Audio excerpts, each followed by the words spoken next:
চলছে। আমরা মানুষের দুয়ারে দুয়ারে যাচ্ছি ভোট প্রার্থনা করতে, মানুষের শুভেচ্ছা, মানুষের অভিনন্দন কোরানোর জন্য।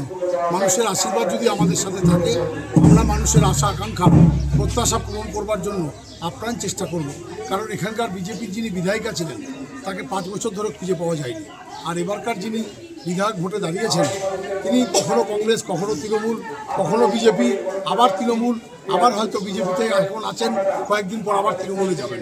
তো এই ব্যাপারে আমার থেকে ভালো বিজেপির কর্মীদেরকে জিজ্ঞেস করুন, ওনারা আরও করে যাচ্ছিলাম। তারা যদি স্লোগান দেয় আমরা হাত জোর করে তাদের কাছেও ভোট প্রার্থনা করেছি।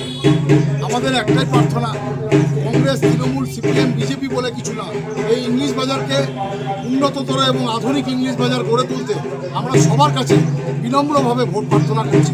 একবার সুযোগ দেন, কাজের পরিমাণ বুঝে নিন। বিজেপিরা তো সারা বাংলা জুড়ে উত্তেজনা সৃষ্টি করছে। বিভিন্ন ভোটার লিস্ট থেকে বাংলার ভোটারদের নাম কেটে দিয়ে বৈধ ভোটারদের নাম বাদ দিয়ে তারা ভোট উৎসবকে সংগঠিত করতে চাইছেন। আপনারা কল্পনা করতে পারেন, ভোট উৎসবে ছেলে মেয়ে ভোট দেবে, বাবা মা ভোট দিতে পারবে না। এই বাংলা থেকে প্রায় কত লক্ষ লক্ষ মানুষের নাম ভোটার লিস্ট থেকে বাদ দিয়েছে।